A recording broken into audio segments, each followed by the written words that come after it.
over the world. This is the premier stop for all your combat sports needs. MMA Junkie Radio, the only show broadcasting live from the Mandalay Bay Resort and Casino in the fight capital of the world, Las Vegas, Nevada.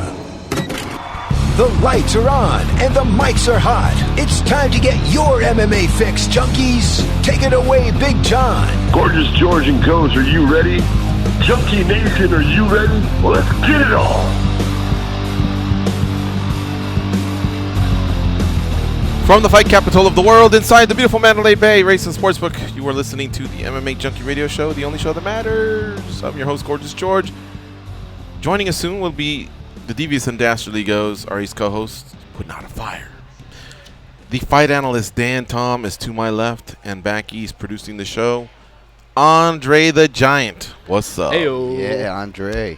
Shout out to Hectic At the here, Fights. Great show. Caught it on the way in. They had Rosie Perez on the show. Rosie Perez? Yeah, remember her? She Oh, was yeah. From Fly Girl and she White Man Can't Jump. Do the Right Thing. Was she in that one as well? She could have been.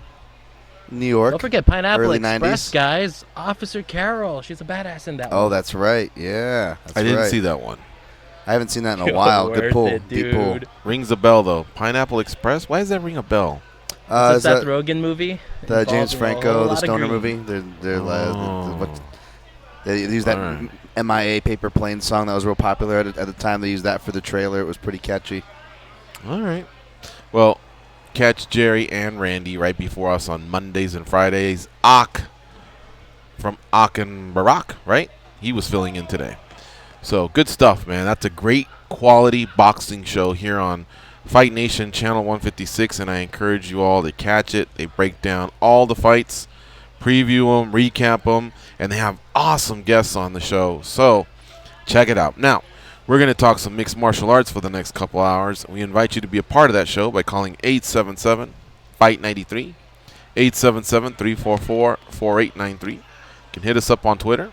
Not just us, but this goes for the whole channel, at MMA on SiriusXM. Follow it, and that way you can interact with the hosts from all the shows, not just us, but Busted Open, the pro wrestling show, At the Fights, the aforementioned At the Fights. We also got MMA Tonight, the Luke Thomas show. So, at MMA on SiriusXM. If you want to hit us up personally, I'm at MMA Junkie George. Dan's Dan Tom MMA. And Goes can be followed at the Goes. May I also shout the producers, and hopefully our normal producer hears this as well, but all the producers, they do a really good job at cutting those clips that you referenced, George. And I'm sure we'll go to one later, but I heard one from Jimmy Smith, for example, and I don't want to spoil that, but just shouts to the producers. They do a good job of knowing when to cut things, and they work hard. So. They do, man. A lot of stuff done behind the scenes. That's why I like to go to them from time to time and say, well, what you got on your mind? What... You know what I mean? So I'm sure we'll do that. We'll pick Andre the Giant's brain at some point, and if Josh is hovering around, we'll get his thoughts. Because there's some big fights in mixed martial arts on, this Saturday. Bellator 221. I mean, look, they got a 1-2-3 punch of A.J. McKee versus Pat Curran. That's a former champion against the guy who's undefeated and possibly a future champion. Then you also got a semifinal in the Bellator Welterweight Grand Prix. Douglas Lima, a former champion, versus Michael Venom Page, undefeated fighter. And then you also got the title fight, champ versus champ, Michael Chandler versus Patricio Freire. Now, in the UFC, we got a title fight. Rose Namajunas defends her strawweight title versus Jessica Andrade, the Brazilian. These fights are taking place in Rio de Janeiro, Brazil. So Rose is going into hostile territory to defend her title against a Brazilian. What an experience that's going to be if she can pull it off. And if Jessica can take it down, imagine that, man.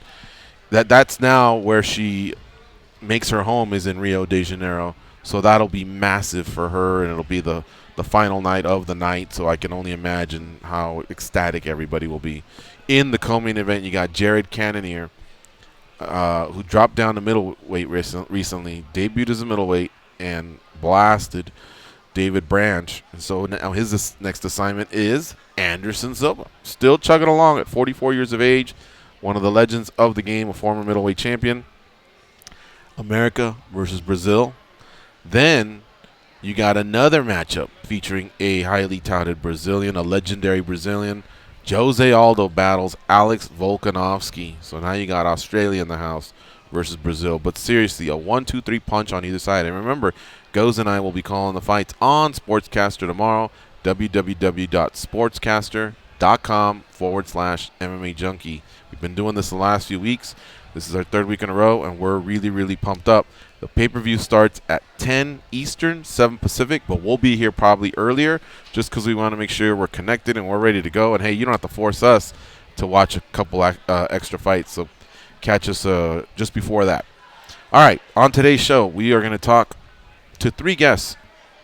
The first one will be Fernanda Prates, who is covering UFC 237 for MMA Junkie. She lives in Rio de Janeiro, Brazil. She's there along with Cold Coffee. Ken Hathaway is how you know him, but Cold Coffee on the MMA Roadshow with John Morgan. He's down there as well.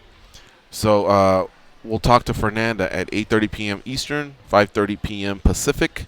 Then at 6 p.m. Pacific, 9 p.m. Eastern, we'll be joined by Anthony Pettis, who has something in common with the big news of the day, and I'll get to that in about 30 seconds. And our last guest will be the man who broke the big news of the day, Brett Okamoto from ESPN. He'll join us at 9:30 p.m. Eastern, 6:30 p.m. Pacific. What did Brett Okamoto break, George? It's the following. My shelf. It's the following.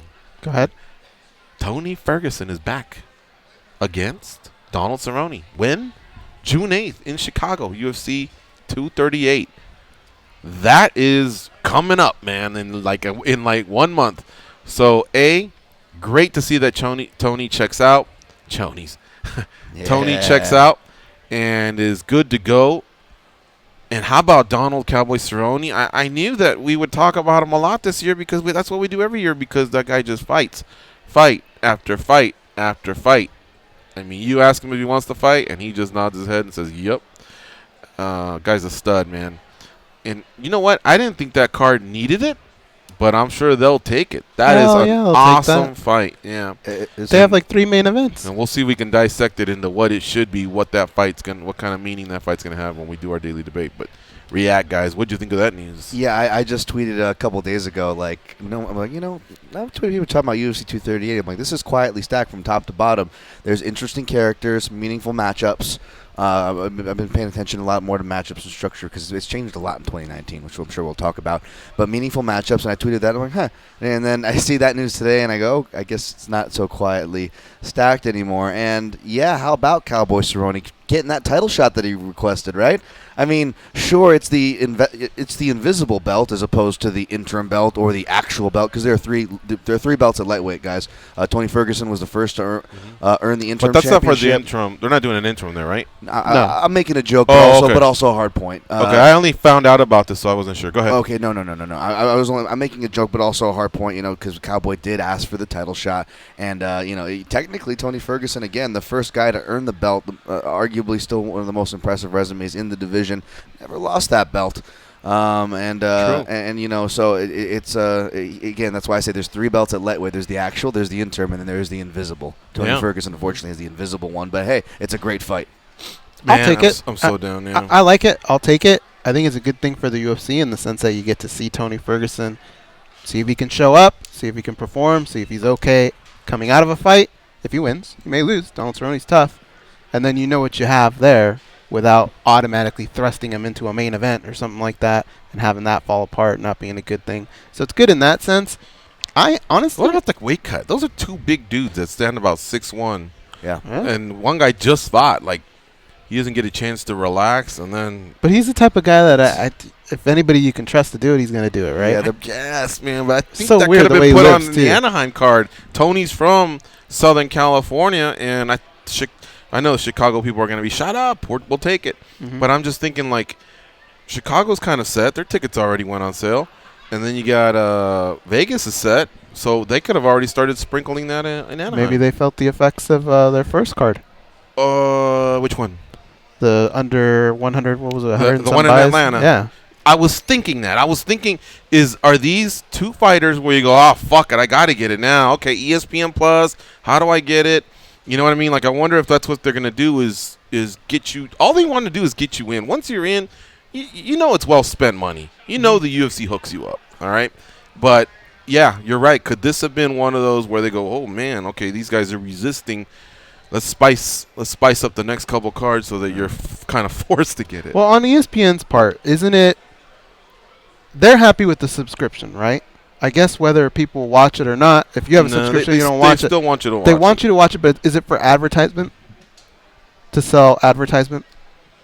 ESPN? Yeah. So in other words, if I'm Corona and I go and you say, hey, 50 million people have our app, wouldn't I counter with, I don't give a shit who watches the fight? No, they want $4.99 a month. They want to build that as high as they can. That's the main thing? Yes. They don't care about advertisement, though? Well, I'm sure they care about that, but they want to get that subscriber list as high as you can every month and build that bad boy up so that they make sure they don't get swallowed up by the Netflixes or the. What if Netflix comes out with Netflix Sports or something like that? The same way TMZ was TMZ. Don't even say it. If they had so much money and they became Netflix Sports or Amazon Sports, I mean, that would not shock me one bit. So the worst part is I think I'd be into it. They got to make sure that they're, right. Yeah, I mean, like if Netflix said, hey, you pay us $8.99, right? We're looking to go to $12.99. You go, oh, man, but we just signed. And then all of a sudden they give you the NBA package or something like that. You'd be like, well. What about, okay, let me ask you guys something. I thought we were going down a different road. I thought we were going down the Conor Cerrone road, which kind of left Gaethje and Ferguson. Yeah. What happens to Gaethje now? What happens to Conor McGregor now? And the answer to Gaethje versus Conor. You think so? I think. I mean, our 9 p.m. Eastern guest might have a say in that. He's coming off a nice win at welterweight, grant you. But still, that was a nice win for Anthony Pettis. I had Tony and Conor. Who are we talking about anymore? Jesus. I had Tony and Cerrone weight cutting marks, and then I changed it because we went to the streaming topic, which I definitely want to revisit. And you guys opened the floodgates of thought that I definitely have on that topic. But now that we're back, I dare say, on lightweight, is that what we're talking about? I will say yes, Goes. I agree, man. You answered it. You nailed it, dude. Gaethje versus Conor. And as far as the weight goes, I'm also with you on that previous point, just to pull that point back real quick. That was a big thing of why I was kind of picking against Cerrone. Not so much age or chin. He's always had a great chin. But you know what? Even though I think that weight issue is going to eventually affect both of those guys, Tony and Cerrone, I think they're just both psychos enough in all the right ways. They're going to push for the road. It's going to take a massive bottom to drop out before we see any of those things. And I'm also bummed about that matchup because you guys know how I feel about Tony, and you also know how I begrudgingly pick against Cerrone, and you know where that's going. Like Cerrone's going to think I hate him because I'm picking against him again, and then Tony will just take my compliment and then hate me for it. So I'll be hated by both guys at the end of the day. So I'm not excited for him at that point. I'm not going to do any homework. I'm gonna pick Donald Cerrone. Yeah. I'm tired of this. I pick him, he loses. I pick against him, he wins. You're right. I like that strategy. What if they fight at 160? Would anybody be offended? Just because it's happening in 1 month? No. Yeah. I would be offended because Anaheim's there. Throw him on Anaheim then. Why are you rushing it? What if if the fighters are like, all right, we'll do it. We don't really want to, but the UFC asked us to. But if they said, look, give us that 5-pound allowance, would you still consider that an actual point towards their lightweight resume and towards the title run that they're trying to make? Not really. Really? No. Okay. There's no need for it. I'd give them that pass. I would too, but I think that statement is probably better served with. I don't think Kevin Lee's made any leeway, but didn't he talk about trying to get Rafael dos Anjos behind the scenes guys to agree to that? I think that's a great statement fight because those guys, if you have a mock tournament for 165 division, I got those two along with like guys like Colby Covington right at the top 4, the final 4 there. Right, but I only say 160 only because it's a month away. Yeah, and Cowboy just fought, and Ferguson, I'm sure he's always training. That dude's always in incredible shape. That's true, yeah. But literally, he was just in Vegas, and I don't know how hard he's been training, but to tell him, you ready to go in a month? And, I mean, I guess he wouldn't have signed if he wasn't ready. But the key thing is they don't need it. So if I'm another 155er in that weight class, and I'm seeing the road to the title that I got to go through just like everyone else, I got to make 155 just like everyone else, I got to get a win just like everyone else, and then I see two guys that they go, just don't worry about these extra 5 pounds. That's going to piss me off. It is, but I'm only saying it because it's a month away. That's all. I know, and that's why I'm saying it's unnecessary. If it were necessary, if the card fell apart and these guys are coming in to save it, then okay, I think I could understand. Hey, UFC, I know what you're doing here. I understand. They're going to save the card. They're not saving a card. They're just throwing a monster fight on a card. Yeah. I agree with both you guys, which I know you fall on different points. You both make good points, so I guess the tiebreaker, is precedence, right? The Magic P precedence. When has it been done? I'm looking up right now. I'm looking up Sam Stout on Tapology, guys, because I can't remember if I remember catchweights, whether it was like Nate Diaz at UFC 118 against Roy Markham, ended up being like a middleweight fight because the guy was messed up so bad on his weight cut. They got to some advanced word to it. They worked it out and back, right? It became a catchweight fight. That's how traditionally we come across these, right, guys? But do you remember who Sam Stout faced? I don't know if it was Ross Pearson, but they fought at 160 as well, and it was just one of those no reasons. I don't know if it was a short notice booking, but they even got. But was it two guys that communicated in the sauna? They communicated. Said, hey, how about if we just agree? We'll cut it right now. But I think someone may have tried to cite that to kind of counter Dana White. I'm sure Dana White shot it down real fast. But I don't know why that was made and why we haven't revisited that if two guys kind of agreed to it. Now, that what throws a kink into that concept is what Goz said. Those guys weren't up, they were long-time lightweight staples. You know what I'm saying? Like, it was, right. They weren't up for I couldn't be that lightweight to look so. Cerrone in the eye and go, you went to 160. I mean, that guy's done so much in the sport. And then Ferguson being 14-1, interim champ, when he took away the belt. I just wouldn't be the lightweight to go, hang on a second, hold on. I don't like the fact that these guys fought at 160. I'm just looking out for the athletes. That's all. Yep. All right, we got to take a break. It's MMA Junkie Radio on Fight Nation, channel 156. Stay around. We're going to talk a little bit more about the big news. Donald Cerrone versus Tony Ferguson. They're headed to Chicago for UFC 238 in the month of June. Huge news.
Mantles are covered with participation awards. They have boxes of gold stars that they purchase themselves.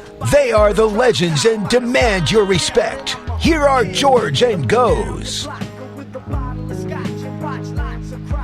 NBA playoffs are on SiriusXM. Tonight at 9 Eastern, the Golden State Warriors look to eliminate the Houston Rockets in Game 6 of the Western Conference Semifinals. Listen to the game on NBA Radio, Sirius 207 XM86, and streaming on your phone and at home on SiriusXM connected devices and speakers.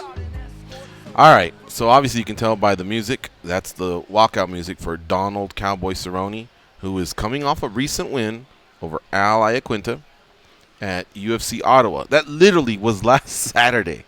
Well, guess what? Donald Cerrone, who loves to keep busy, he has agreed to fight Tony Ferguson, who's ready to come back and compete as a mixed martial artist, and they're going to fight at UFC 238 in Chicago, Illinois. That card takes place on June 8th at the United Center, and it is a pay-per-view. I mean, that is just massive news. I would have never expected it. Not that, and not that soon. Where they're having it and everything. I'm going to go over the card. Yeah, you tell me if that. they needed it. All right, tell me if they needed it. Be honest. I don't think they did, but no one's complaining. You got to be an idiot to complain. I mean, I'm the only idiot complaining because all I'm saying is it would have been nice in Anaheim, but I'm not saying take it off. Henry Cejudo versus Marlon Moraes for the vacant bantamweight title. Valentina Shevchenko defends her women's flyweight title against Jessica Ai. Pedro Munoz versus Aljamain Sterling. I mean, that's two bantamweights that are probably ready to step in for the winner of Cejudo and Moraes. Jimmy Rivera versus Peter Yan. Very underrated fight. Solid, right? Blagoy Ivanov versus Tai Tuivasa. Cool. Nina Ansaroff versus Tatiana Suarez. Nice. Joanne Calderwood versus Caitlin Chukagian. Fun. Alexa Grasso versus Karolina Kovalkiewicz. Great fight. Ricardo Lamas versus Calvin Kattar. Nice. Jan Gionan versus an opponent to be named. This is WrestleMania. Bavon Lewis versus Darren Stewart. Grigory Popov versus Eddie Wineland. Nice to see Popov back in action. There's a lot of Chicago flavor to the card. Mm-hmm. Wineland is a greater Chicago or Chicago-based fighter. So is Ricardo Lamas. I know there's a big Polish community in Chicago because Karolina Kovalkiewicz didn't need to fight that soon, but she's already back. She's fighting. Ansaroff versus Suarez really factors at strawweight. Rivera and Yan, Munoz and Sterling really factor at bantamweight. Ferguson and Cerrone, just two legends of the sport, honestly, but you know they factor in as well. And then the two title fights. I'm going to ask you a question, but I have to spin it for it to make sense. All right. Okay? If this all got announced on day one, I would ask you which one would be the main event. But obviously, the Ferguson fight is not a 5-rounder. It's not for a title. So it wouldn't be at the top. That's the ticket seller, though. Let's just say it were like an interim title fight. Who would be the main event of those three title fights? Ferguson Cerrone. Right? That's one of the biggest gifts I've ever seen. Ever. For somebody who bought a ticket and was already happy to find that out, I can't even. Can you guys remember another time where you were gifted a fight like that? I can. It's Chicago, right? So that they're also getting, I was just talking at Real Deal Russ from Boston. Hey, thanks for the shout out. Forever top 3 caller Junkie Radio. For a while, my number one as a listener of the show. I always love Russ's calls. He asked me today, was this Bellator's best main card? And I said, my Bellator encyclopedia is not that great, but I would argue maybe it's got to be. I mean, we got to see how it plays out, but on paper, it's got a running for it. So, like, him and Hal are going to go see that. And I'm like, wow, that's a great first Bellator show to go to. And then you got, like you said, we're talking about now, we got this card. And if we look back to last year, remember how stacked UFC 225 was? I'm probably going to 226? 225. It was the Romero Whitaker that happened in Chicago. Romero Whitaker 2, Covington, Dos Anjos. Blades. Yeah, I'm thinking 220. Or, had all the Australians in Tuivasa and Megan Anderson. You had that stacked card. But yeah, I'll probably post the same GIF I did for that card where it was Arnold Schwarzenegger in Predator where he's camouflaged, you can't see him. Like that's what that card covered in mud. Yeah, that's what these cards need to do for the MMA gods. They're super strong, but they got to be camouflaged, man, because the MMA gods see this. they're going to be like, oh, no, you don't. Yeah. I remember a stacked card. It was UFC 229. It was Conor McGregor versus Habib Nurmagomedov. Okay. That card could have just been you versus Dan Tom in the co-main event, thumb wrestling. That card was set, and it was going to break records because of those two. Right. And I think they added either Ferguson Pettis late. They did. Was it? Yep. Or Lewis and Volkov late. I think it was Ferguson Pettis. That card did not need that at all, and I thought that was a nice little gift. Yeah. That was very cool. Because they already had Dominic Reyes versus Vince St. Preux, Derek Lewis versus Alexander Volkov, Elise Herrick, and Michelle Watterson were going to start things off. Sergio Pettis versus Yusei Formiga. So even the prelims were looking nice on Fox Sports. May they rest in peace. They huge contributors. They added that at the last minute. I thought that was pretty cool. But this is Chicago's getting a gift. We'd have to ask somebody from that card. Book Anthony Pettis. Let's talk to him and ask him today. We will in about half an hour. Oh, you're pretty good. Antonio. Yep. All right. I know the lovely Fernanda Prates is going to join us pretty soon, so we'll be turning the page and talking a little bit about UFC Brazil or UFC 237 in Rio de Janeiro, Brazil. Man, I was watching the Embeddeds guys, and I was like, wow, a few of those guys, a few of those Brazilian studs could be on their final run. Don't forget, it's not just Anderson Silva versus Jared Cannon. Anderson Silva's 44, everybody. So it's not just Anderson Silva. It's BJ Penn. Well, he's not Brazilian, but still. Jose Aldo. I know he's got a few left, but this may be the last time we see him in Rio de Janeiro, which is one of my favorite cities. I guess the point I'm getting at is I should be there. Thiago Alves, he's put in his time. Little Nogueira, he's put in his time. That's why I wore this Pride shirt. Pride never die. Literally, we're very close to the. I like that. How many Pride guys are left? Anderson had a run in Pride. Shogun had a run in Pride. Dude. Little Nog had a run in Pride, but now who else is out there that's still competing? And Little Nog is like halfway to weekend at Bernie's at this point. Let's be honest, guys. I thought they were having another pool thing at the Luxor. No, that's my other shirt. All right. It's MMA Junkie Radio on Fight Nation Channel 156. Stay close. We'll be right back. We'll talk a little bit about UFC 237 with Fernanda Prates.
pro wrestler.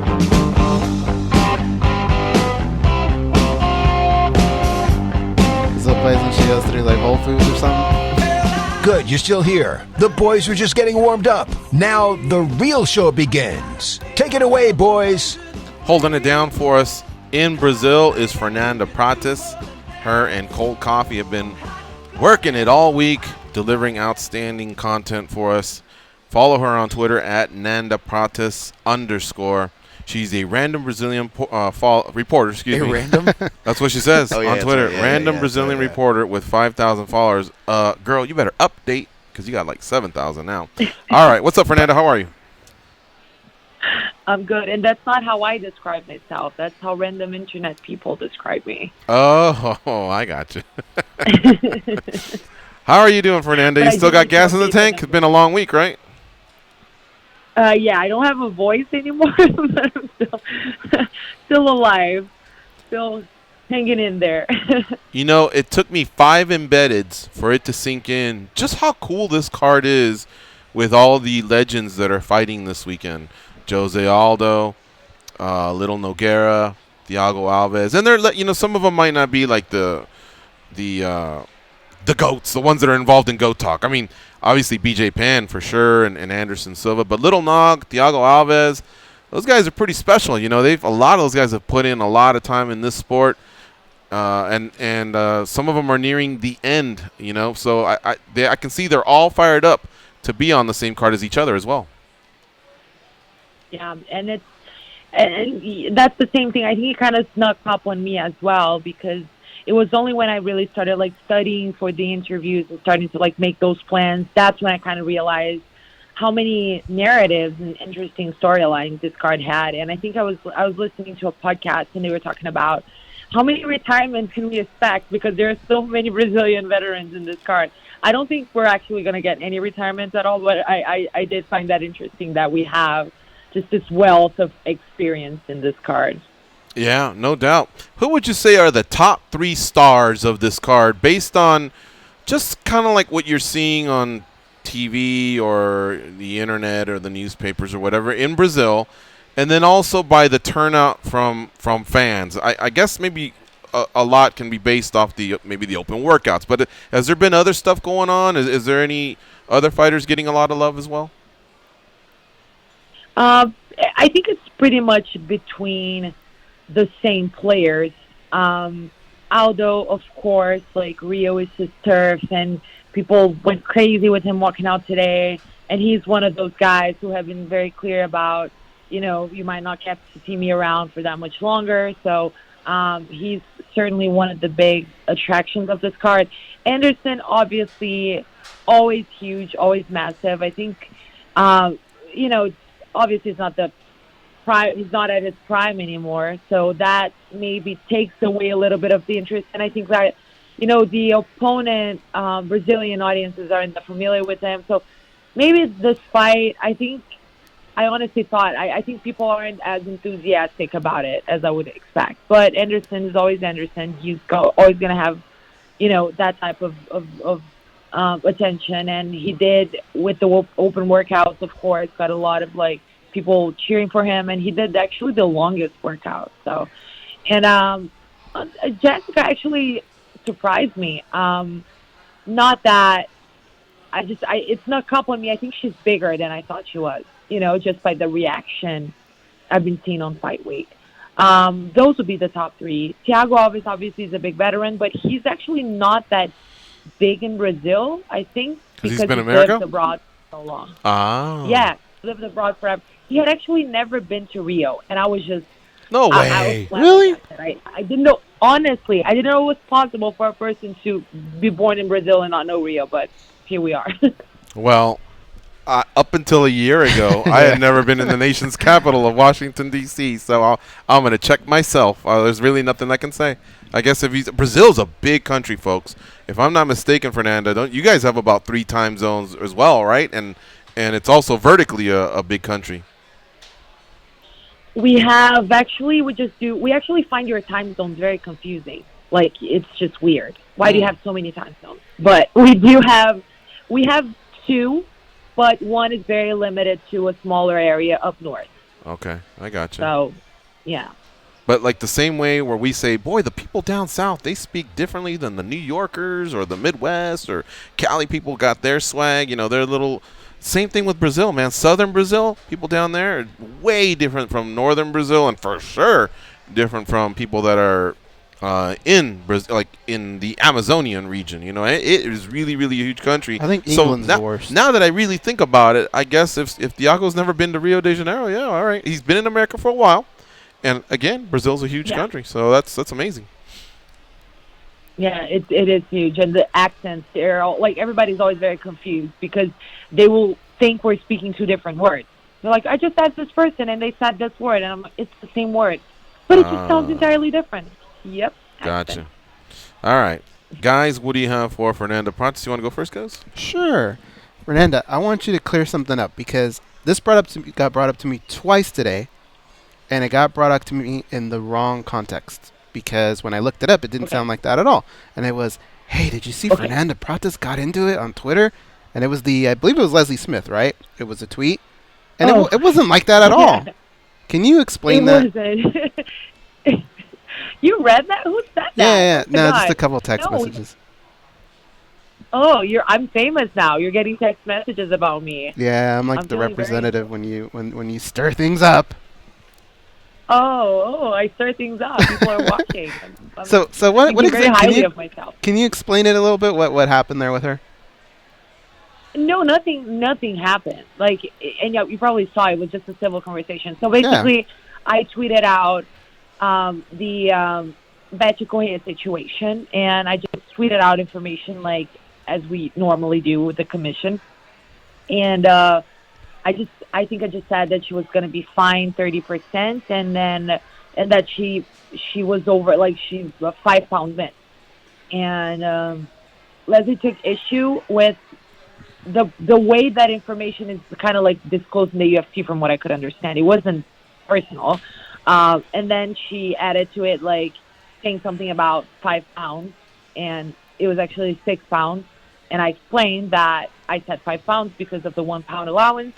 And then I just asked because I legitimately did not understand if she was like, she had a problem with how I phrased it, or if she had a problem with just the general concept of how these, they go about these fines. And she explained, and I said, oh, thank you for clearing that up. And I'll be like more careful about the way I speak about pounds, I guess, in the future. So it was no beef at all, really. She voiced something about my tweets, and I was curious, and I asked her about it, and then we had a very civil conversation. I obviously don't know Leslie, but I know of her and her amazing work, and I think she's awesome, and I respect her a lot, so there was really no beef. Wait, how come I can't see none of this on Twitter? I'm looking for this drama, and I'm missing it. Where is it? See, George just called it drama. It wasn't. It was just the way people were reacting to it was weird, because if you just go and read it, but I don't it's see a Leslie, simple conversation. I don't see Leslie at all on Fernanda's Twitter handle at Nanda Prates _. I was there earlier. You have to go to tweets and replies. Tweets and replies. Okay, I'll look for it. Go ahead, guys. So, Fernanda, in that case, here in the United States, sometimes you'll have a fighter that people like. And if that fighter misses weight, I've seen it happen before. The fans kind of churn on them really quick. Within 24 hours, they churn on them. In the case of Betty Correa, that's not her hometown per se, but, I mean, she's from that country.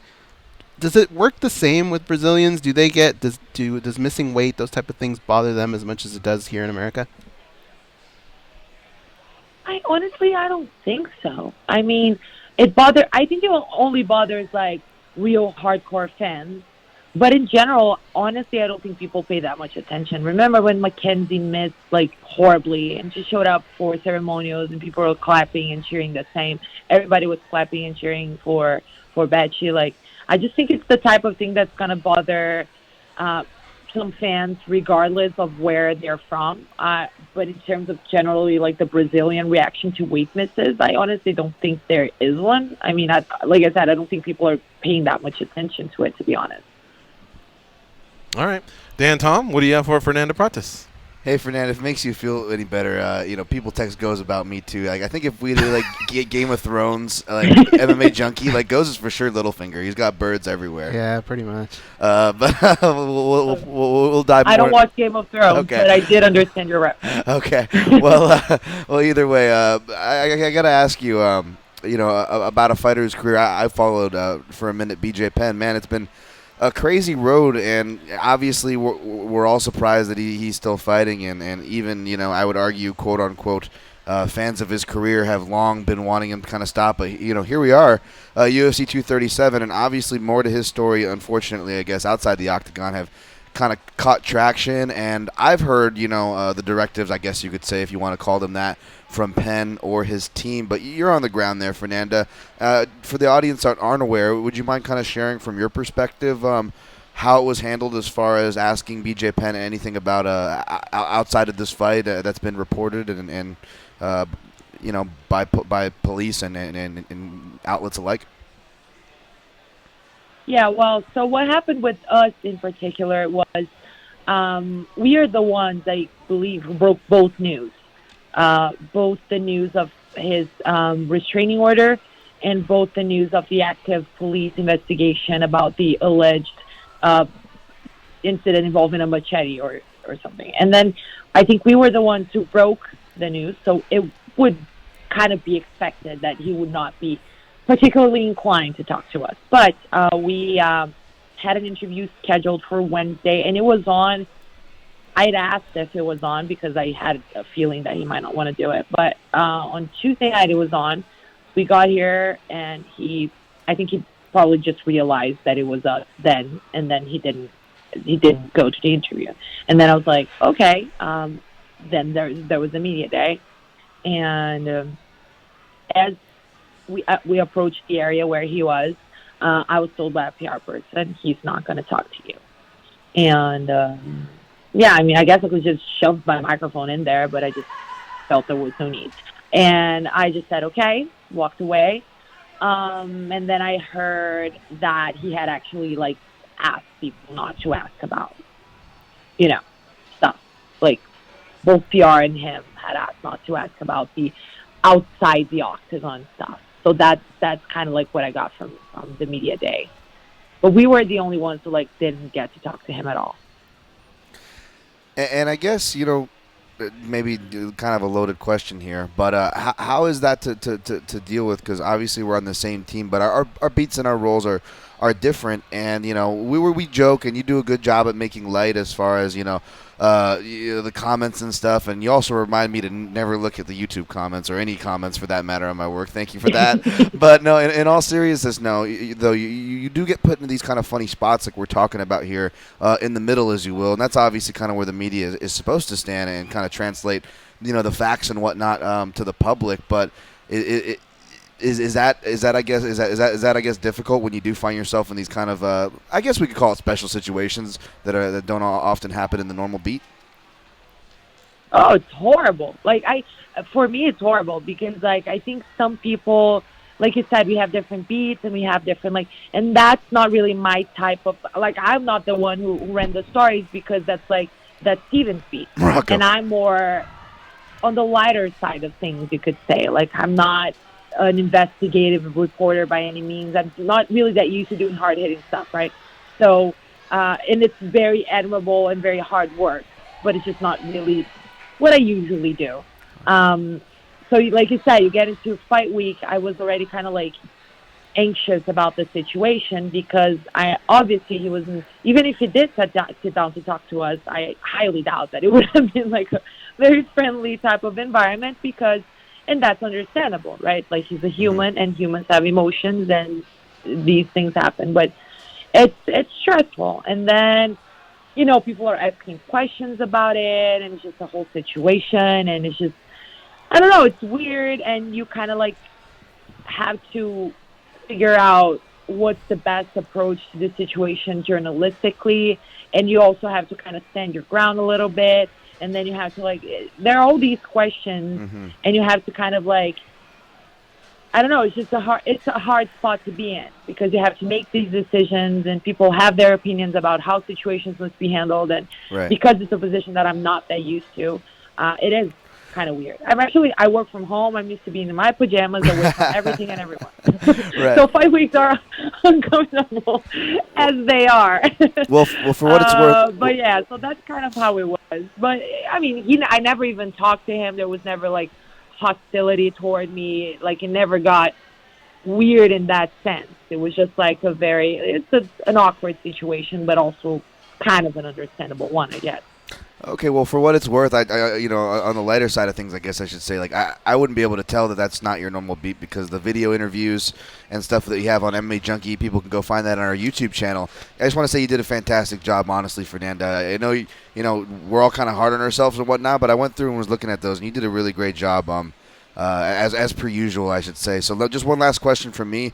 We already covered the one thing I want to talk about, which is like fighters retiring. I had like maybe 4 or 5, but with the media, a lot of them came out and talked about maybe that's not the case with the Aldos and Silvas, and we have stories up at Junkie about that. But another one, I don't think he's ever mentioned anything because he seems like the mythical character that he's named after, Masa Randuba. I don't know if that guy's going to retire or if he's just going to fight till he's 60, although he kind of looks like he's already 60, and then just return into the woods mythically one day and never be seen again. Like I don't have a beat. That's why we're so grateful to have someone like you. What kind of vibe do you get from talking to Masa Randuba? Unfortunately, his fight was canceled, of course. But can you share anything from his vibe? Honestly, so I didn't get to talk to him this time around, so I don't know. Judging by the other times that I talked to him, he's a training junkie. Like, I've heard from all his teammates, like, everybody's just like, he's insane about training. He's at the gym all the time. Like, people really have to, like, tell him to take it easy. Otherwise, he's just going to, sleep and breathe and just exist in the gym all the time. So I would imagine that means he's going to be around for a little longer. Granted, he recently had a kid, and I understand that these things kind of change people's perspectives a little bit from what I hear. So maybe that could have changed something in him. But I do think that he's going to be fighting for a really long time, and I think he's had all these other jobs in his life. It's crazy if you go back on it. It's just hilarious. He's just a hilarious character, a very interesting person with many, many layers. But I think he's very, very passionate about fighting. So I would imagine he's still got a couple of years left in him still. Is it sold out, Fernanda? Like, what's the buzz in Rio de Janeiro for the card? Last I heard, it wasn't sold out. I actually got an email about it. It wasn't sold out, but there were just a few sections left. I expect it to be pretty packed. I mean, yeah, you would think Anderson Silva and Jose Aldo. What more does Rio de Janeiro want? Yeah, really. Sheesh. Yeah, right? That's on their Mount Rushmore, right? They've got to be there. That's Mount Rushmore Brazilian fighters. Yeah. Absolutely. And they're talking about retirement. Like, none of them are saying this is my last fight, but I would imagine that it's probably, if not the last, one of the last opportunities to get to see them both at once. So I think that fans are pretty much like jumping on that one. Is Betch Correa, is she cognizant of the fact that if she were to say something ridiculous, we would say, "Oh, Betch"? Would she understand that joke? Oh God, I don't know. You probably have to ask her. I think somebody has told her about it already, but okay. She seems like she's a good sport, right? To ask her a question like that. Although I will say, I was watching the weigh-ins, Fernanda. I'm sure you were there when she was getting called back to the scale. Fighters forget to do the pose down, so they usually have to call them back. Right. And she went off the scale, and I just heard a whole swell of media with Brazilian accents and both non-Brazilian accents going, "Bitch, bitch, bitch, bitch," and like it just kind of came off funny to me as an American. Sorry, immature American, I should say. Yeah, that's not. I wouldn't. Yeah, that's a little not very much a review, but I'm laughing, so I cannot judge it. It's kind of hilarious. When's Fernanda Prates going to visit Las Vegas and do the show in studio? International Fight Week?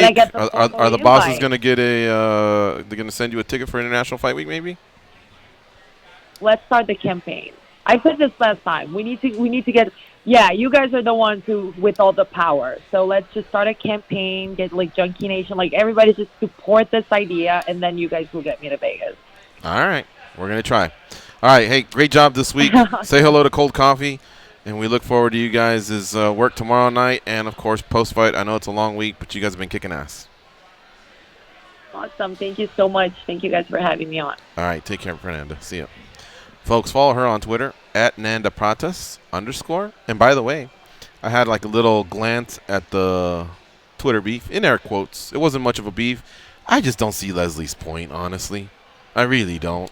And Fernanda was very kind to just play along and say, oh, well, yeah, okay, sure, we'll button things up or do whatever. But I would have just probably put up a meme that said, you know, rolling the eyes or something like that, because I don't know.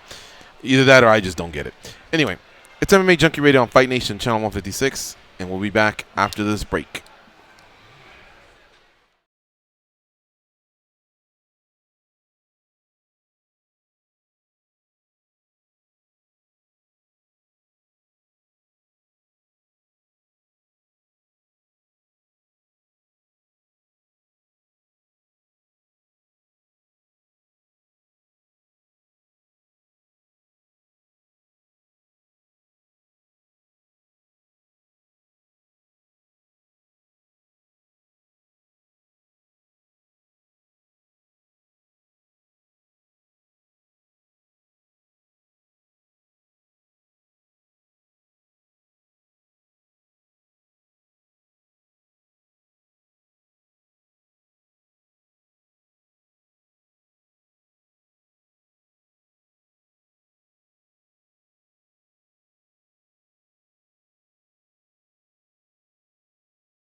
Both iPhone and Android carry a feature to make their show more enjoyable. It's called the mute button. Here are those two numbnuts, Gorgeous George and Goes. Turn it up. I love that song.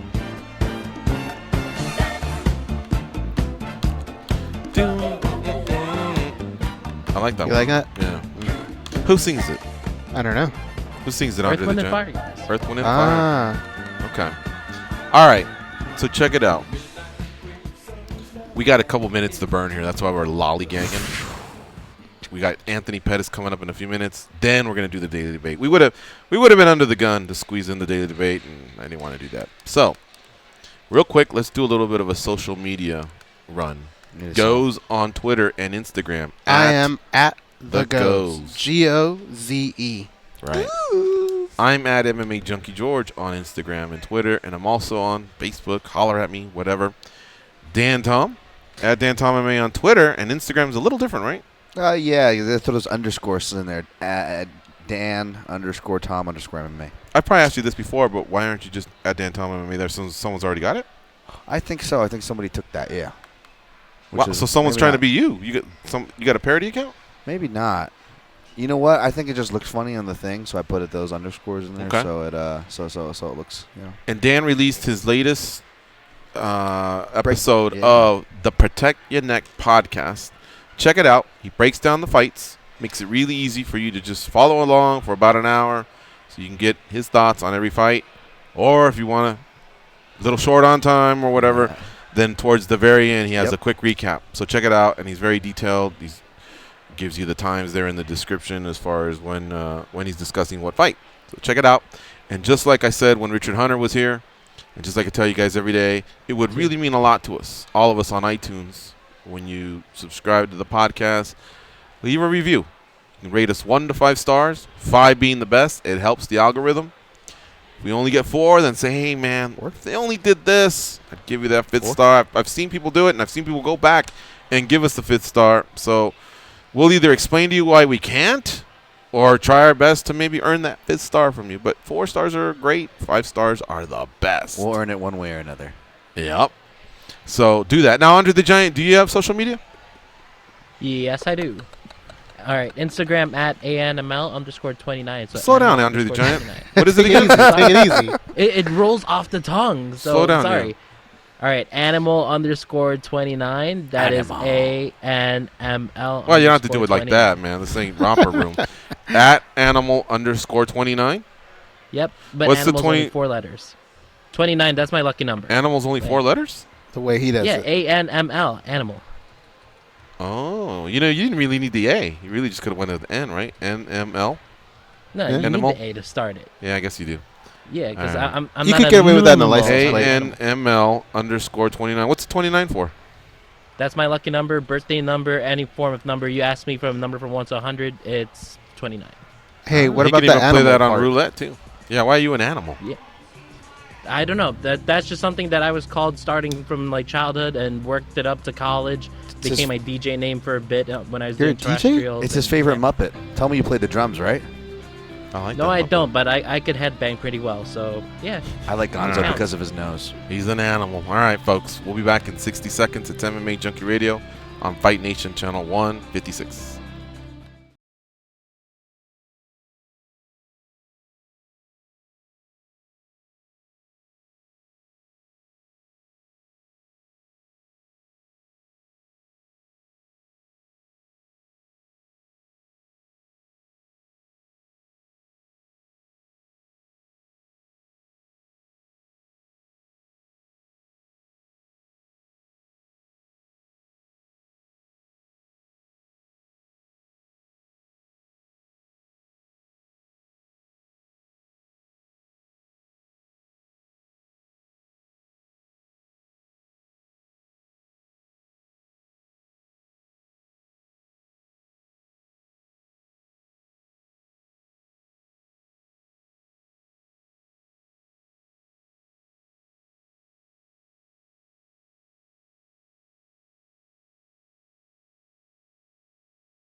Roll up in the club. Put excellence and excitement in your Vitamix. Add ice, and you get MMA Junkie Radio. Good thing you're no longer a DJ. That was a horrible mix, dude. Did he sit on the record, or is it like that? I don't know. Probably like it's that. Ultra clean version of Tupac's All Eyes on Me. So there is every form of like swooshes and whips and whatnot just to clean it up. Okay. Hey, Andre, when someone did call you an animal for the first time, did you tell them, is that what you think? That I'm an animal? Nah, I just loved it. I embodied it. It just feels great. Showtime a Tupac or a Biggie fan, guys. What do you think? We should spring Showtime Pettis? Well, he's from Milwaukee, Wisconsin. He's right in the middle. Yeah, that's territorial. I bet you, what's a good rapper from hip-hop artist from the Chicago area? I bet you that's what he's a fan of. I bet you he's a Naughty by Nature, I know, is from Chicago. I don't know if they're considered, like. I want to pose him, too, because I feel like there's a lot of that, he's got that swag, but that aggression for, like, the West Coast, right? That's the aggressive zone. But I like Anthony Pettis, and I'm a big Biggie fan myself, so maybe I'm just kind of rooting for Pettis to be a Biggie fan. We'll ask him for sure. Yeah. All right. I'm going Biggie. Right. Yeah? Yeah. I'm going Eminem, guys. You think he's a Game of Thrones, or is the zombies? What's the zombie show again? I think Walking he would Dead? be. Walking Dead, yeah. I think he'd be a Walking Dead fan. In fact, I think if you were to bring up Game of Thrones, he'd go, I don't have the patience for that nonsense. I think he's a fan of none of them. But if I had to pick one, then I think Game of Thrones. That wasn't fair. You didn't give me that option. Oh, all right. I'll go none of them as well. But if I had to, I think Walking Dead. What about out of the big four? Football, hockey, basketball, and baseball? Which sport is he the closest to giving a damn about? You go first, Dan. I'm going to say basketball. Basketball? Okay. How about you guys? This is probably a good pick. I'd say basketball and baseball. Because of the Milwaukee Bucks? I feel like Pettis, like when he was younger, he's probably one of those kids with the sweatband on his arm and the jersey. You know what I'm saying? I could totally see him. Wearing like, Jordans, one of those kids. And then people were like, "Dude, you don't even play with them." And he's like, "All right, fuck it, give me a ball or something like that." Interesting. All right. As of right now, I don't know of an Anthony. This literally got booked like half an hour before. As I was walking Max, I got 2 calls from Josh. Hey, man. Looks like we'll be changing what we're talking about at the beginning of the show. I don't sound like that. And I go, what do you mean? He goes, you didn't see Cerrone versus Ferguson? I'm like, oh, man, cool. I was really stoked. I was like, that's an awesome matchup. All right, awesome. We'll be talking about that. And then he called me back, and he goes, all right, so what time do you want Pettis? I'm like, what? What are you talking about? He goes, yeah. He goes, he fought them both. He goes, I got him for this time. Wow, this is all as I was just walking Max. Like, homeboy was hustling till the very end, so shout out to Jumbo Josh. I would say this. I don't think your Josh was that bad. I've heard way worse. All I said was, hey, man, and he interrupted and goes, I don't talk like that. That wasn't that insulting, right, what I said? Well, because when people do imitations of other people, sometimes it gets pretty bad. That wasn't too bad. That exchange, I could see him saying that. That exchange that just happened / the exchange that George is talking about just made me want to fast forward Josh's life. I'm sorry, Josh, about 20 years, because I suspect that Jerry Cooney is going to grow and grow to Josh is going to be like his own Jerry Cooney. Like if it would 20, fast forward 20 years, you know what I'm saying? He'd be interjecting himself for the greater good, but also like a crazy uncle. You know what I'm saying? Hey, Josh, do a George impersonation now. What does he sound like when he calls you? It depends on what time of day. Sometimes the early calls, I feel like he might. I don't know if he's an early morning guy, but I don't know if I could do a George an impression. Here's Josh on At the Fights. Shit, and then they'll go. Shit. Hey, listen, I'd like to chime in here. Deontay Wilder and Tyson Fury and Anthony Joshua, are they ever gonna fight? Because it's a damn shame that none of them fight. He got called on it by Ak. He goes, you always ask that of the guests. Now, to Josh's credit, the guests don't know that, so it's an organic question to them.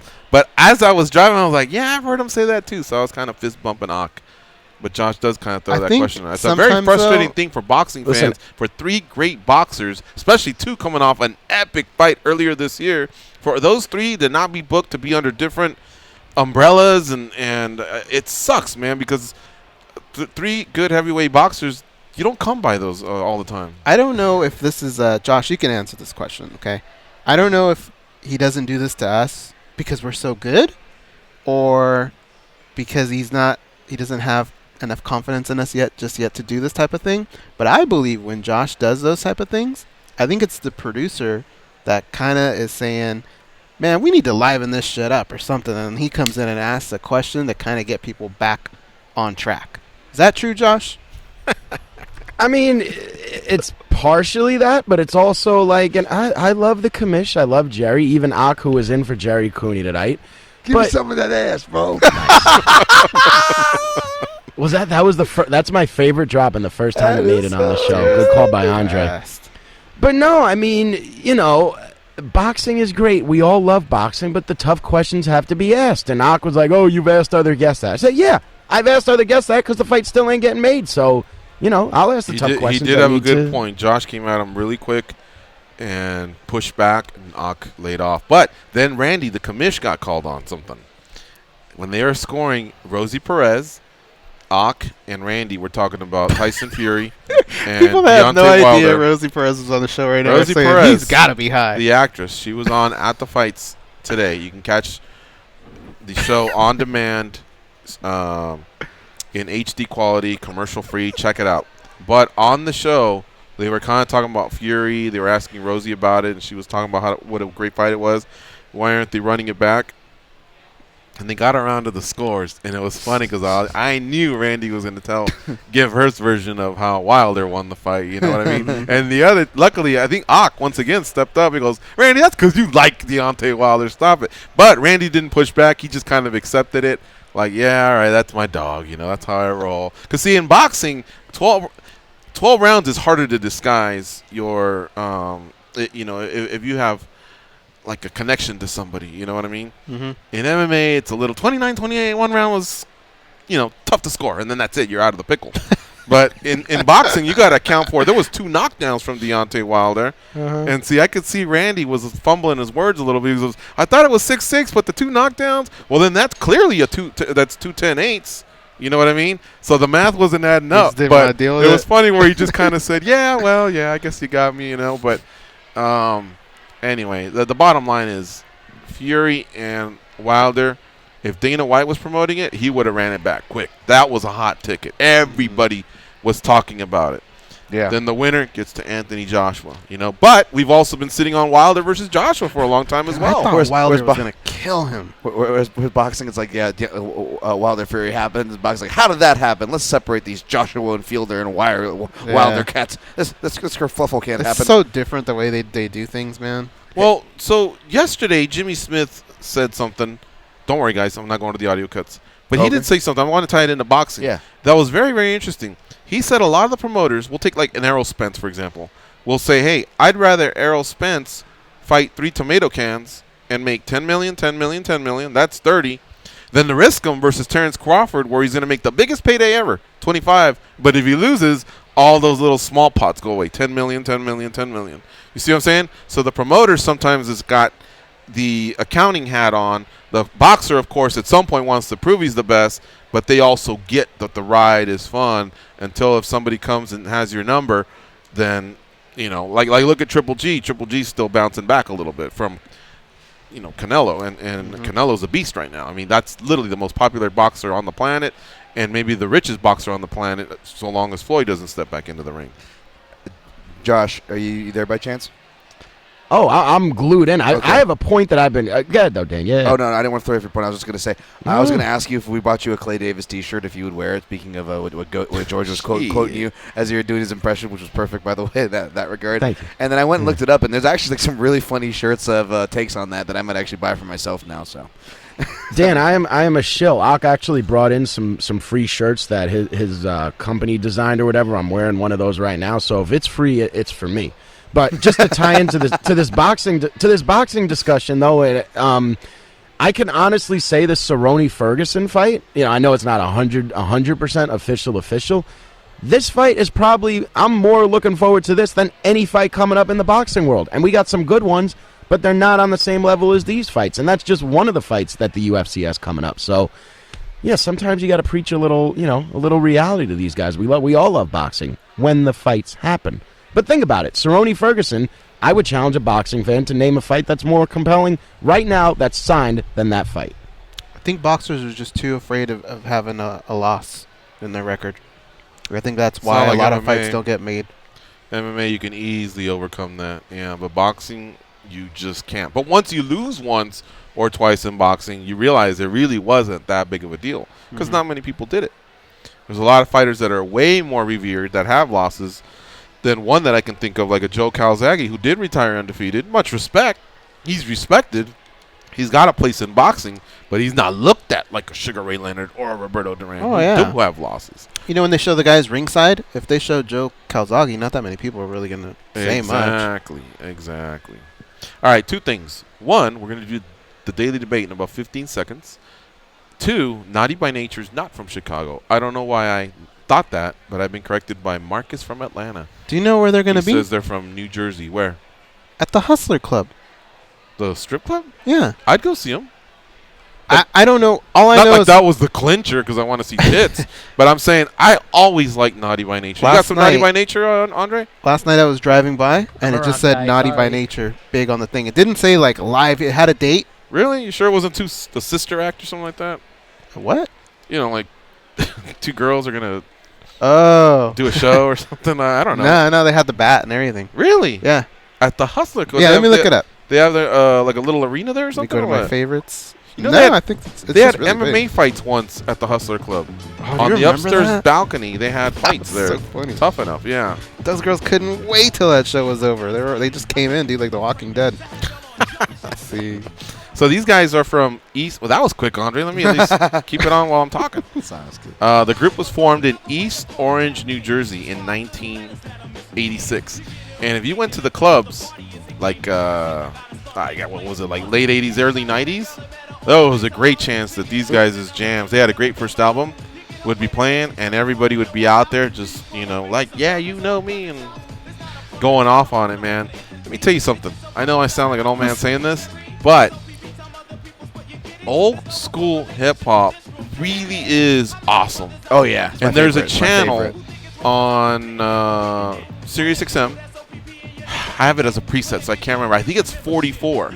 And I've played it in front of, like other people, and they're like, Rock whoa. the Bells, classic hip-hop station, channel 43. It might be that one, yeah. Yeah. And and a lot of people have told me, damn, like, you're right. Like, some of that old school hip-hop had a lot of flavor to it. DJ Cool, whether it was like Grandmaster the beat, Flash, whether it was the lyrics or whatever. Whereas now, man, some of the artists are just kind of lazy. You know what I mean? Totally. I started tuning out after this one cat named 50 Cent started doing this indie club thing. That's about where I tuned out, dude. Yeah. But yeah, I'm all about old school. Like when it comes to I like Biggie and stuff, as far as like that kind of rap and hip hop of the mid '90s, some old school bands like Paris and stuff that used to get down. They changed their sound over the years. But man, I'm a big fan of the DJ Cools, the Grandmaster Flash, and the Furious Fives of the world, and all that stuff. Shoot.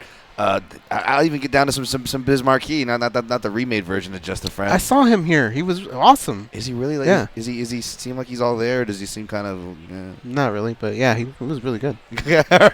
Not really. All right, let's take a break. I think we got to do that first.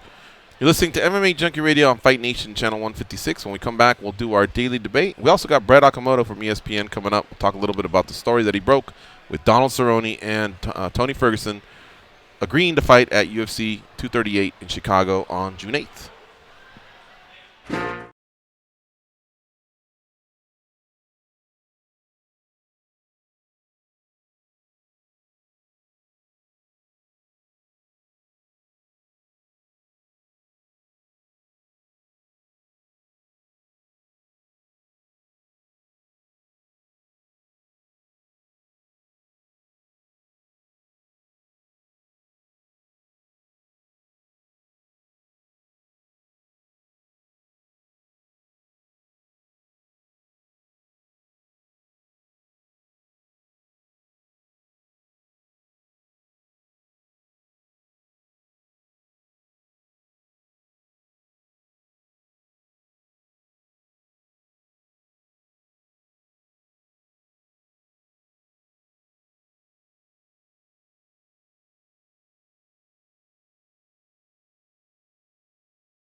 Can't agree on anything. Everybody knows it's duck season. Rabbit season. Duck season. Rabbit season. Whether it's food, less filling. Tastes great. Less filling. Tastes great. Gambling. Always bet on black. I like red. Black. Red. Black. Red. Black, dummy. Or even social media. Instagram. Snapchat. Instagram. Snapchat. The same applies to the biggest stories in MMA. Time for MMA Junkie Radio's Daily Debate. Today's hashtag Daily Debate question for at MMA Junkie Radio.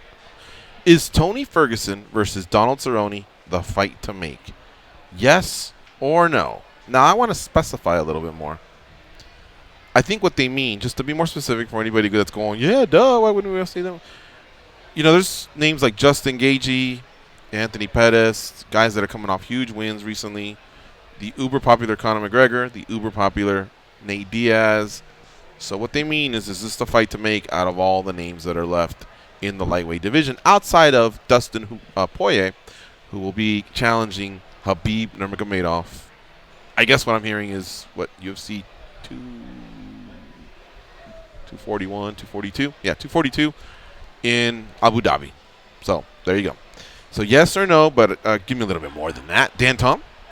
I'm going to say no. Not because I don't like the fight. That's not the question. The question is not whether we like the fight. Is it the right fight to make? That's a strong question. It can be broad, but I agree with George. We're talking about today's context for whatever that's worth.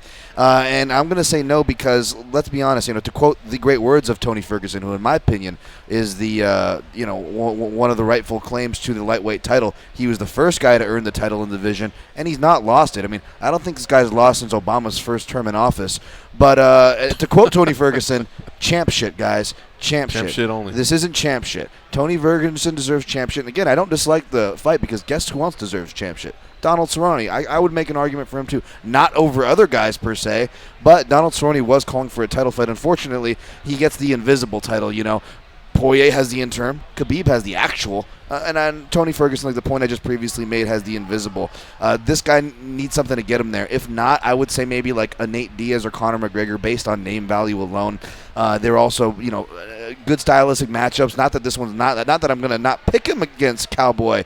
But, man, putting that winning streak on the line, all this guy's done, and you're not even giving him a title or the other guy recognition of beating a guy who should be called champ, I'll say no. So you're saying welcome back Tony Ferguson, but you would have wanted him to just straight up fight the winner of Poirier Khabib. Yep, yeah, would have made much more time for a timeline too.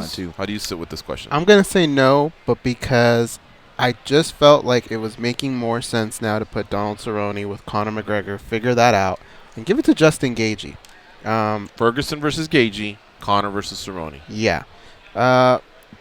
I want to see, I think I've said this a few times now, but I want to see Tony Ferguson be able to get through a camp, get through a fight, be okay before you put him up against possibly, could be Khabib Nurmagomedov again. Like, we want to make sure that everybody's going to make it to the dance if you have to do that. Or it's Dustin Poirier, but before you launch him into that, I think we got to make sure he can make it through one fight.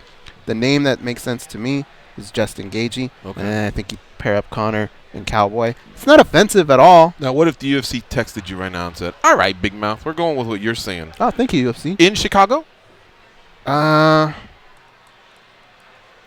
say, hey, guys, take it easy. There's an Anaheim card. Give these guys a little bit more time. So you have two problems. One, the matchup, and two, the timeline. A little bit. Okay. Yeah. All right. I mean, I really like what you guys are saying, and mine is a small tweak as well. I do like the matchup. I just don't like it so soon. I think Cerrone just fought a 5-round fight against Ali Aquinta. And look, it went his way, man. He won 4 rounds to 1. Look, Ali Aquinta was the first guy to shake his hand, say congrats. But, guys, I know it's Cerrone. I get it. That guy does it all the time.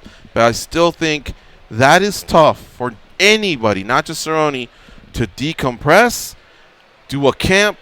Can you even do a camp? Because the first week while they're out there is just going to be focusing on losing weight.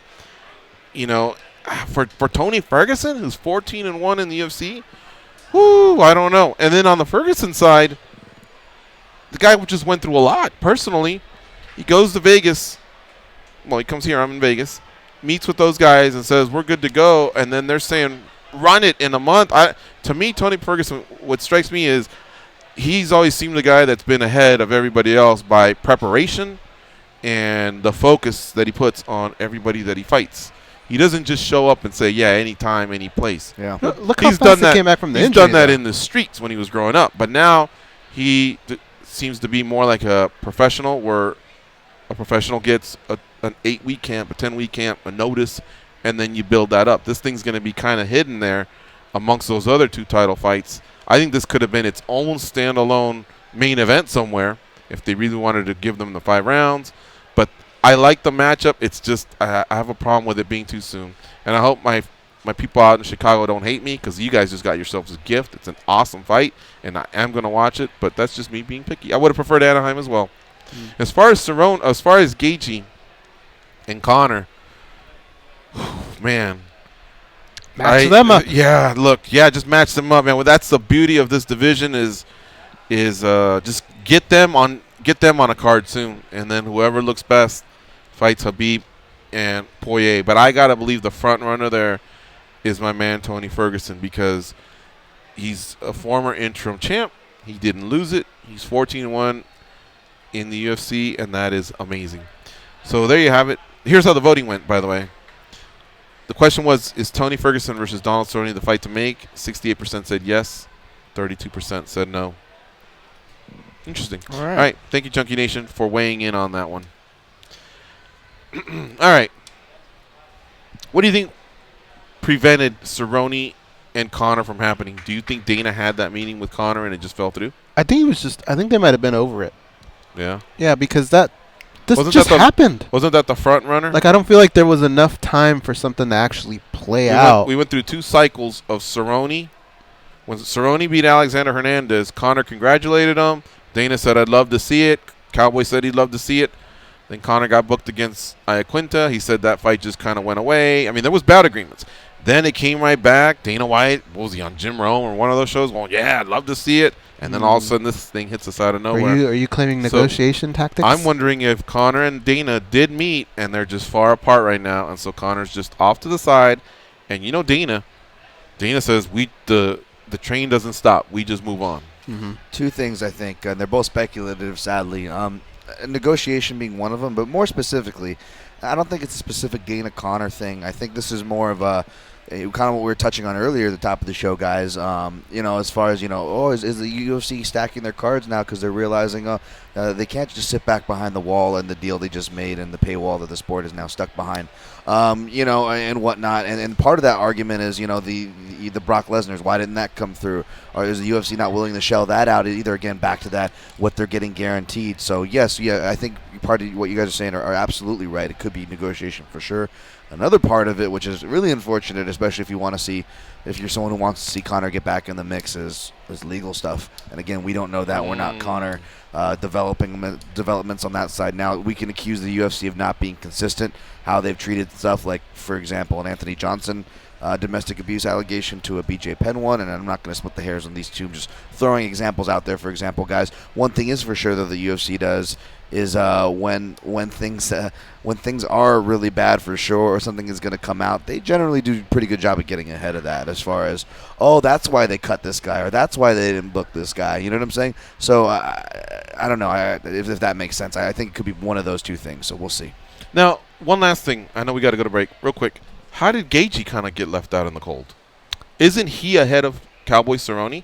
I mean, this guy's a lifelong lightweight, and he's been winning, and his win came before Cowboy Cerrone. Cowboy maybe had a higher profile win because Iaquinta had made it up to number 4, but how did he kind of get left out? Right time, right place, and I don't think he opened his mouth as big as he needed to open it in a situation like this. What about his representation? His representation's pretty strong, right? Yeah, as far as that goes.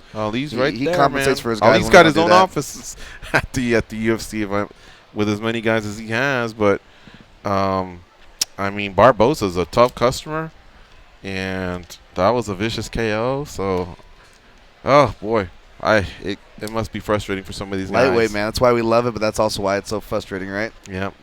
You're listening to MMA Junkie Radio on Fight Nation Channel 156. Stay close. We'll be right back with Brett Okamoto from ESPN.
were abducted by aliens and instantly returned for raiding all their snacks. They are Gorgeous George and Goes. And this is MMA Junkie Radio. All right, joining us now on the hotline is Brad Okamoto, one of the best in the business.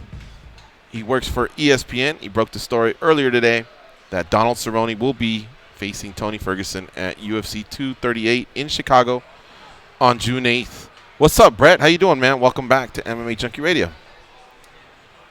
Yeah, man. How are you guys? Thanks for having me. Good. You high or what? What was that? Yeah, man. You sound really chill right now. Couple glasses of wine in or what? No, I've been. It's probably just exhaustion, man. It's. I've been sick this week, which is actually a perfect week for me to be sick because I'm home, and then today was just a long work day. A lot of sitting on the phone, a lot of conversations. So I'm probably just mentally fried. Like the equivalent of being high, I'm sure, right now. All right. Well, I wouldn't hate on you. It's a Friday night. We're the ones that got the prime time slot now. So, all right. So, would you have been out in Brazil if you weren't sick, or do you just hold back on international travel a little bit? No, man. I mean, I've been traveling quite a bit this year. I was in Australia for the pay-per-view earlier this year. Then I was in London for the Darren Till fight. So I think I would actually I'd love to be down there right now. Like, this is the perfect time to be down there. Like, you guys know this from covering events. Like, when you're down there for Friday night and then just the fights are on Saturday, that's great. But going down there for the full week, I thought that this was an opportunity to spend some time at home. So I took advantage of that. All right. So Cerrone versus Ferguson. Did all this start kind of a little bit with that meeting that he had earlier this week? Or were you already hearing things and maybe holding on to your cards, or did this kind of hit you out of nowhere as well when you're with your sources? No, this all started on Monday. I mean, that was the purpose of Tony coming out here. It wasn't a, hey, Tony, it's been a little while since we've seen you. Like, how you doing? This or that. I mean, this was a business meeting, and they came. I mean, both sides came in looking to conduct some business. Figure out what Tony's next fight was going to be, and also address his deal. He wanted to open that thing up, and yeah, it sounds like they did both. That they're in deep conversations about his deal, and they were throwing out options immediately, and it's just crazy. I mean, this fight now is 4 weeks away, and right, it came together quickly. But we all know how Cowboy operates. I mean, he got the phone call, he didn't think about it too long, and they were anxious to get Tony back, so they booked it quickly. So, Brett, let me ask you this though. I know a lot of MMA people, and nobody has told me in the last few weeks, boy, Chicago could use another fight. But had you heard anything, or does this have to do anything with UFC 236 and those rumored numbers of only 100,000 pay-per-views? Like, why this reaction of having two studs like Ferguson and Cerrone just drop in on a card? And again, I'm not hating. I'm happy for Chicago. But it seemed like this could have been a nice third fight for Anaheim, for example, which is just starting to fill out. Yeah, man, I agree. I think that I think that the UFC was looking at that Chicago card and saying, "Look, this is a really deep card," and like even when I look at it, top to bottom, it's one of the best cards of the year. It truly is. Like Peter Yan is on there; he's a really exciting bantamweight prospect. Tatiana Suarez is on there. Aljamain Sterling's fighting Pedro Munoz, and that's like buried on the prelims. I mean, any fight fan would look at this card and say this card is stacked. But there was not that one fight, that one fight that you really like gets you to hit the purchase button, and of course this is a pay-per-view event, and I think the UFC was aware of that. And after their meeting with Tony, I think that they looked at this and said, hey, if Tony's ready to go as quickly as he says he is, yeah, I mean this could turn a good hardcore kind of deep card in Chicago into a complete card, because now it does. It feels complete. This fight really pushes it over the edge for me.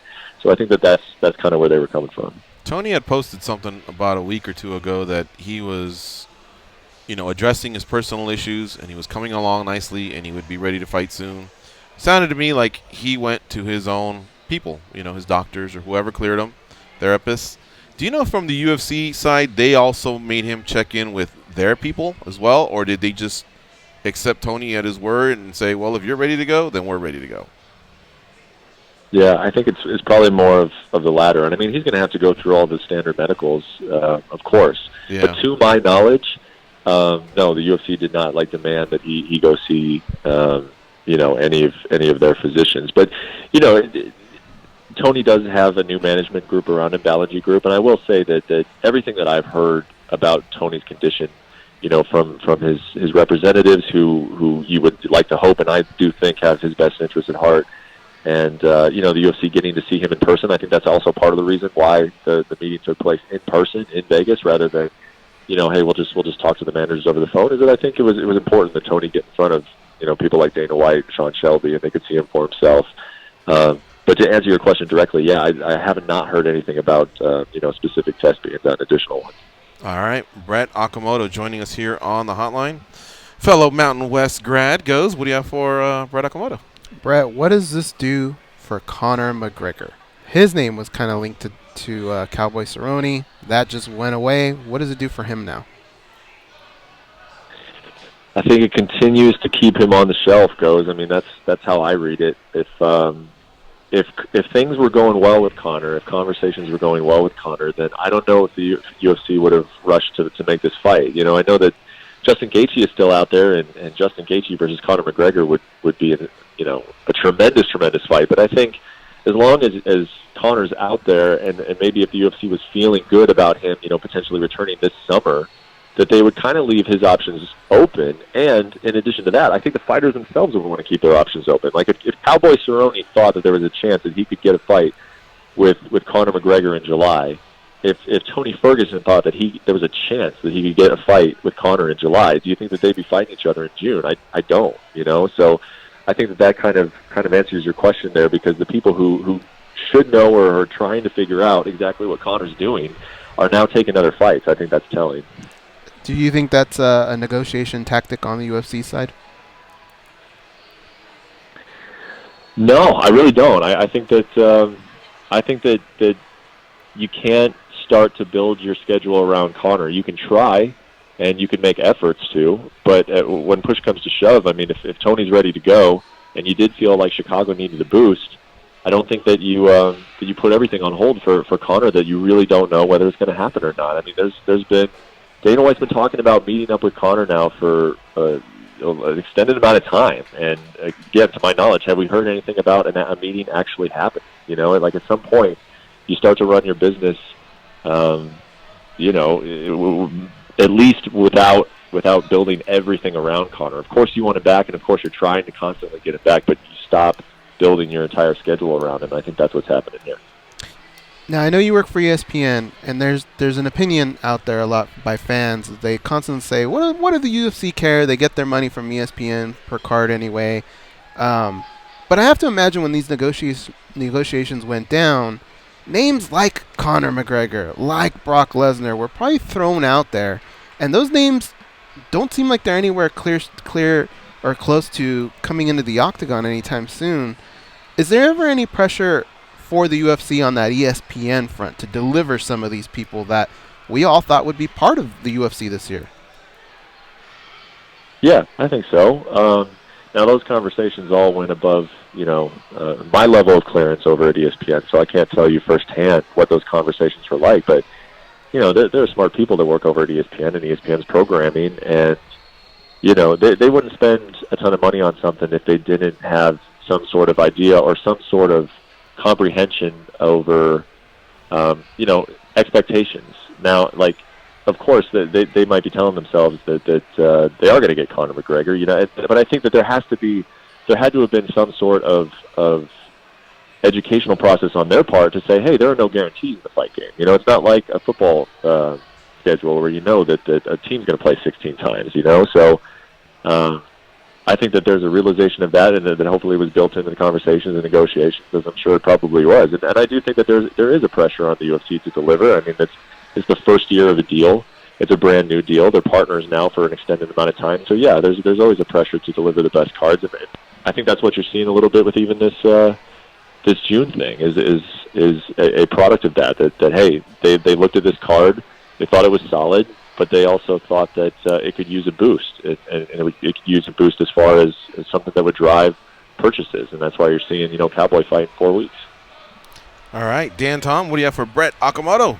Hey, Brett, thanks for that tidbit there. And that's actually good to know and a very realistic way to look at it. And I guess my question along the similar lines as far as ESPN and how we're seeing things kind of shake out, more of a lighthearted one, if you will. But I'm enjoying watching the ESPN programming and kind of watching the infiltration, the ads, how they're integrating that for the UFC and the product. But one of the things, and this isn't a knock in any way, great broadcasters, they're doing their jobs for a reason. They're on TV for a reason. But I love when the Nurmagomedovs or even Namajunas, like more relevant, those names kind of pop up, and we're seeing the rest of the sports media world have to deal with names that we've been having to swallow, type, and say for years now.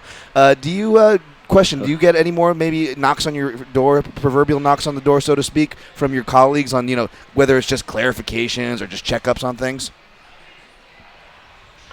Not so much. Not so much what you're referring to. I mean, I haven't really had many people reach out to me and say, how do you say Jacek's last name? I mean, there's a staff at ESPN that is, a research staff, depending on what show you're working on, that they should hopefully be able to help them on that front. But yeah, I mean, there's the feeling at ESPN is a little bit different for me because I'm not in Bristol where all these shows are being produced and, all these people are working face-to-face on a regular basis and sitting and having lunch together. But yeah, I mean, the interest level in the sport just in general over in Bristol and ESPN in general is much higher. I mean, it has to be. I mean, PFL was on ESPN airwaves last night. So it's like anybody who's not taking time or taking the initiative to educate themselves a little bit more, it's just going to make them look bad because this sport is important now to ESPN, which is great. I mean, that's good for all of us who have been following the sport. And yeah, you feel that being an employee of ESPN, definitely. I have felt that. That's awesome to hear. And yeah, you're right. Speaking of kind of different beats and jobs, if you will, obviously what we're talking about today, the big news of the day, your main beat, is mainly bringing the information to the people, if you will. And you do a fantastic job, obviously, case in point today. But every once in a while, it seems like you'll reach out and do the opinion things. And I got to say, Brett, I was checking out your Comfort and Chaos article. I really dug that, man. And I got to ask, I've heard you talk about it in interviews before. Obviously, you like your lane, your lane, you stay in your lane, but great job with the opinion pieces. And can we expect more, or is there a reason why you're kind of selective with those? No, if I write an opinion piece, I want it to be because I have a strong opinion on it, and that was, I mean, that should actually get easier now for me than it was in the past, because for the past 7 years, I was literally the only person at ESPN who was covering mixed martial arts. And so now I'm not. I mean, we have Ariel Helwani. We just added Mark Raimondi, and it's a great thing. It frees me up to put a little bit more focus on some of the things that I'm doing instead of just trying to be a one-man band the entire time. So I appreciate the kind words on the Rose thing. I mean, that's just a tremendous opportunity for me to go and be at her house and spend an entire day with Rose and Pat and really get to, because you guys know how it is. I mean, you got guys come on your show and you can interview them and you can definitely find some interesting things about them and you can hit on different topics. But when you spend an entire day at somebody's home and you watch them spar and you watch them sit in an ice bath and then you sit on their couch and you talk about their life, and you look at old photos, you just get an understanding of them. It's so much more deeper than our jobs allow sometimes, quite frankly, just because we go from fight to fight so quickly. So it's been great, man. It's probably been the most positive thing for me since this started, is that I can dedicate more time to the things I really want to do. And yeah, I do think that will include opinion pieces when I have an opinion. I'm never just going to throw something out there because I feel like I have to have an opinion. But yeah, when I have one, I definitely want to share it, for sure. Brett, congratulations on being nominated for MMA Journalist of the Year. And you're doing an awesome job out there. You and they picked up Ariel, and like you said, Mark Raimondi. Gotta definitely give a shout out to ESPN. Not only did they back the sport with the checkbook, but they really, really put a lot into it. The scrolling ticker has a lot of reminders here at the Mandalay Bay of the upcoming cards. I see a lot of replays of cards.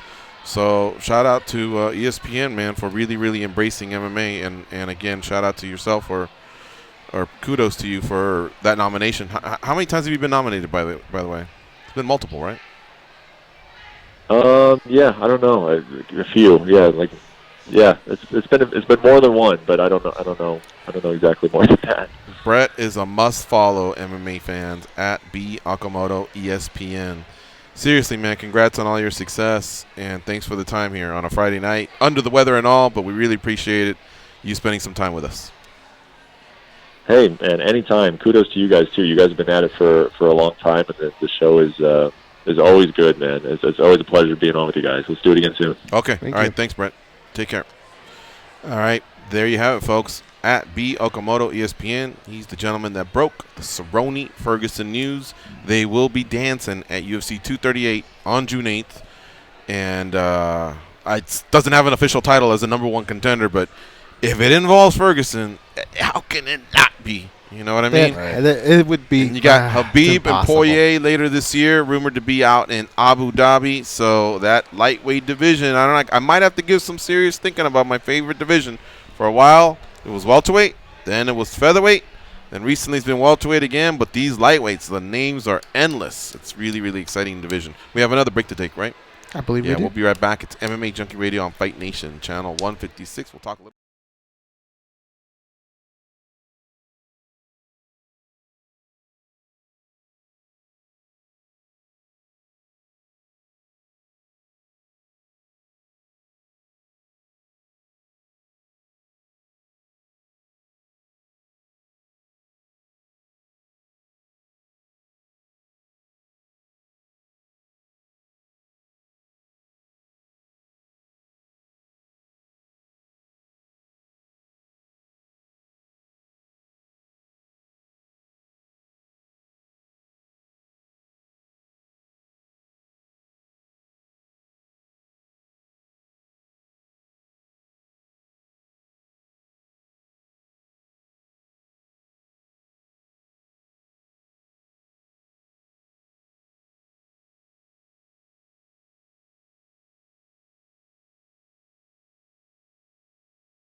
Come on. All jokes aside, George and Goze are some of the best chicks I know. Here we go with more verbal sparring. Take it away, ladies. Dan Tom, who do you like on this card that hasn't been discussed on the many breakdowns that we do on youtube.com/MMA Junkie video. I'll start from the bottom. Melissa Gatto versus Talita Bernardo. Skip it, or you got something to say? This one is just skip it. Even I don't even want to say dog or pass on this one. Bernardo should win. I'm picking Bernardo, but yeah. Carlos Joaquin versus Raoni Barcelos. Oh my God! People took that Barcelos line and flew with it. Joaquin's a Peru guy, but he's definitely not UFC class. And Barcelos last minute, he's a beast at 135. Barcelos all day is going to probably finish on the ground. Sergio Moraes against Warley Alves. I'm anxious to hear what you got to say here. I'm taking Sergio Moraes, and by the way, George, just a little tip. Just a little tip. I'm actually playing this card like George here. We'll see if that's a good thing or a bad thing. But I actually took a surprising amount of dogs, and let's just say if I'm picking the dog, I sprinkled on him. So I'm taking Moraes there. I think he's going to come on late. Priscilla Cachoeira versus Luana Carolina. You know, this is the one where I would say avoid, but I'm actually taking the dog here, Cachoeira. She's proven. The other girl has only fought one girl with a winning record or more than 2 fights in her whole career. She's fought like the cab drivers from Brazil thing, and that only fight came against a 7-0 girl, but it was on Dana White Contender Series. That girl, she was like I'm trying not to be mean here. She gave her a decent fight, but I was not impressed. I think she's a little bit of a cleaner striker, but everybody is against Priscilla. Priscilla's got that pressure. She's probably going to get outstruck in the first round, and then she's going to come on strong to either finish or get a decision. Clay Guida versus BJ Penn. Jim Miller is my new favorite lightweight of all time here. Man, this is tough, man. I've wanted BJ to stop since Edgar, his third fight before his third fight with Edgar. So I'm going Clay Guida. I think Clay Guida gets it done like his third fight with Edgar. He gets it done on the ground in the second round. Mm-hmm. Betch Correa versus Irene Aldana. Irene Aldana, she's a nice parlay piece if you like, but I'm going to stay away from the dog and Betch. She hasn't been around for a minute. Okay. Thiago Moises versus Kurt Holloway. This one's definitely on the avoid list because it's competitive. It's a competitively lined fight. It's one of the better match fights on the card. Should be fun. I'm going to take Moises, but Holloway's live. Oh, okay. But you feel good about Moises? Yeah, I mean, I think he should win a decision in Brazil. He's got more momentum, good training camp behind him, good jiu-jitsu skills to fall back on, a good kicking game. Okay. Ryan Spahn versus Antonio Rogerio Nogueira. Man, maybe it's the Little Nog fan in me, but I got Little Nog here. You know, it looked rough his last fight against Alvey. It wasn't quite like you go match it up to that Luis Kane fight, and maybe he's bound to be cursed like Big Nog, where Big Nog should have took his retirement against Shab, and just like maybe Little Nog should have took his retirement in Brazil against Sam Alvey. But I think the little dog in Little Nog rides again. Okay. Knockout. Diego Ferreira. Oh, that one's off. Yeah, that's right, folks. Diego Ferreira versus Francisco Trinaldo's off.